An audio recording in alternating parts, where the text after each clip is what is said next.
Just a reminder, as mentioned last time, there will be a test at the end of Chapter 10. Be sure to stick around for that. In 1930, two gentlemen, loosely associated with Oxford, wrote a history of England. Sort of. It was part parody, part satire, and part pure nonsense, with a lot of wordplay thrown in for fun. That book was, of course, the famous 1066 and all that, described by its authors as a memorable history of England, comprising all the parts you can remember, including 103 good things, 5 bad kings, and 2 genuine dates. Now, this is another attempt to try to figure out just what they're talking about. Chapter 8, Ethelred the Unready, a weak king. Ethelred the Unready was the first weak king of England, and was thus the cause of a fresh wave of Danes. He was called the Unready because he was never ready when the Danes were.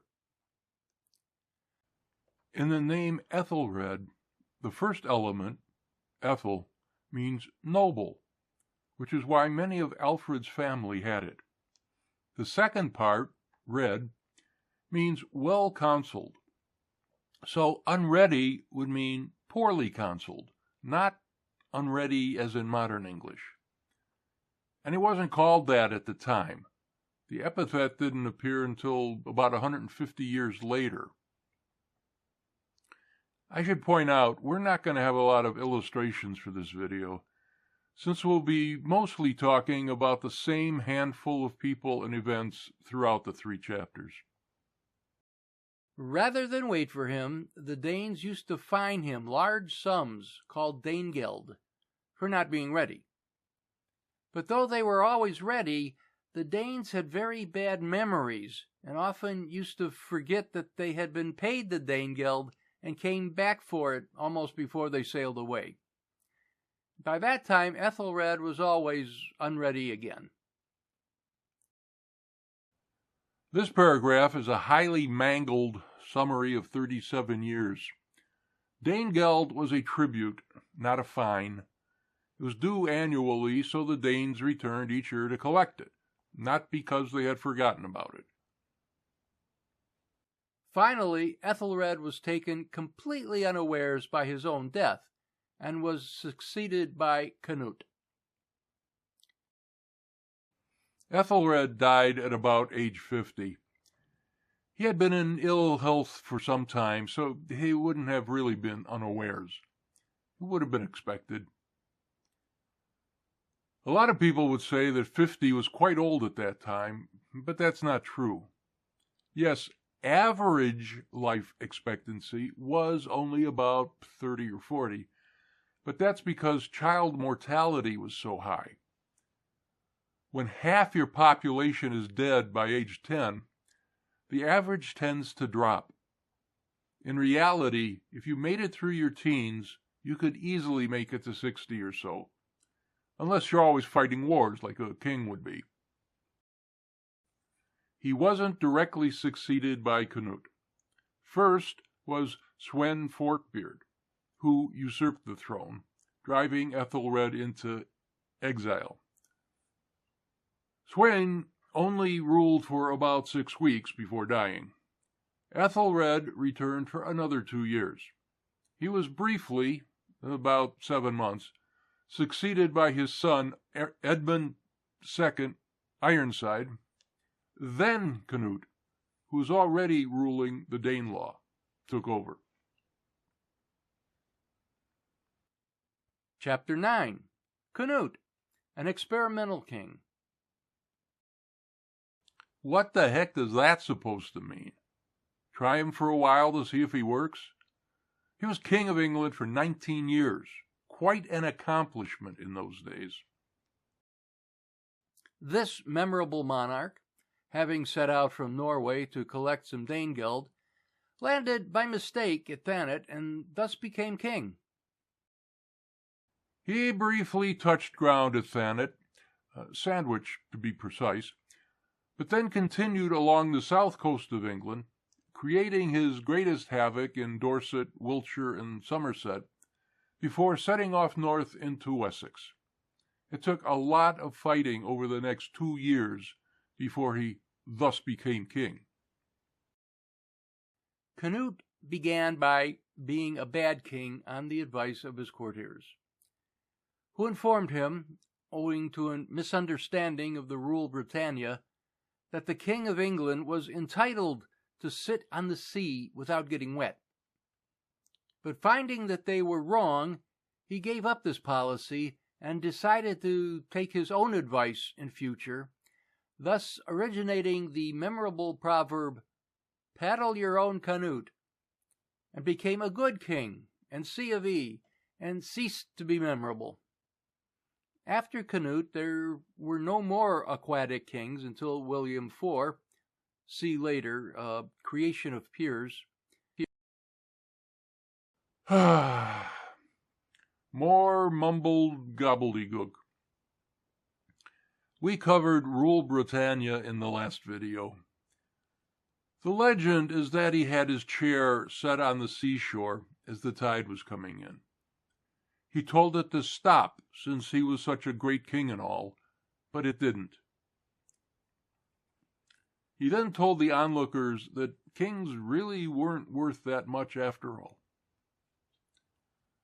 Obviously, Seller is punning "paddle your own canoe," which has never really been a proverb, memorable or otherwise. Yes, he was generally regarded as a good king, but of course not C of E, which didn't exist for another 500 years. William IV reigned during the early 1800s, so this is even worse nonsense than much of what else is here. Canute had 2 sons, half a Canute and part a Canute, and 2 other offspring, rather Canute and hardly Canute, whom, however, he would never acknowledge, denying to the last that he was their father Canute.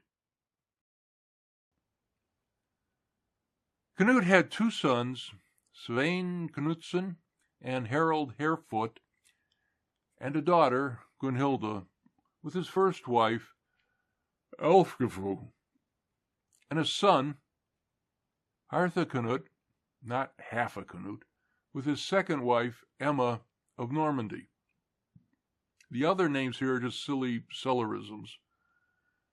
Emma had previously been married to Ethelred, yes, that Ethelred, and had at least 7 children, foremost among whom was a son, who would become Edward the Confessor, who will be covered in the next chapter. Chapter 10, Edward the Confessor. On his death, Canute's kingdom was divided between 2 further sons who had been previously overlooked, After Canute and Harold Hairbrush. True, if you overlook the stupid names. Canute's possessions in Norway went to Sven, though the kingship remained with Magnus the Great. Denmark to Harthacanute, and England to Harold Harefoot. When Harold died, Harthacanute took over England too. These were succeeded by Edward the Confessor. It was about this time that the memorable Macbeth, Ian Hay, known as the Bane of Fife, murdered a number of his enemies, including Macduff, Lord Dunsinane, Sleep, etc. Only Harthacanute was succeeded by Edward. And yes, Macbeth and Macduff were real, living at about this time, and did have a big fight. However, the characters in Shakespeare's play were total fiction and nowhere near their real-life counterparts. Dunsinane was the hill in Scotland where Macduff killed Macbeth. Lord Dunsany and Ian Hay were popular writers at the time this book was published in the early 20th century. Edward the Confessor was, with difficulty, prevented from confessing to all these and many other crimes committed in his reign, as he was in the habit of confessing everything, whether he had done it or not, and was thus a weak king. The epithet confessor is meaningless, since he was not a priest or monk or anything like that. It was apparently conferred upon him much later to differentiate him from his uncle, King Edward the Martyr. He was, in the opinion of many historians, a good king, as Suller would have it. His only real shortcoming was his failure to arrange a workable succession. He was childless, and there were many in England and Normandy who had a legitimate claim to the throne. According to various historians, he promised the crown to at least 3 different people, leading to the other memorable date and the most famous battle in English history. The last English king. With William the Confessor perished the last English king, viz., Edward the Confessor, since he was succeeded by waves of Norman kings, French, Tudors, Welsh, Stuarts, Scottish, and Hanoverians, German, not to mention the memorable Dutch king, William and Mary. Edward was the last English king in the sense that he was the last of the House of Wessex. We'll touch on all those other waves at the appropriate times. As promised, here is the test. It will be presented solely in text, since most of it doesn't make much sense verbally, not that it does anyway. It will remain on screen for 1 minute. To read it all, you may need to pause the playback, since a minute is nowhere near enough time to read it all. If you have nothing better to do, which you probably don't since you're watching this video, you could provide answers in the comments. Now, it's not required that your answers have anything to do with the questions, or even the book for that matter.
Okay, next time we move on to a whole new chapter in not only English history, but a new direction in the history of the world.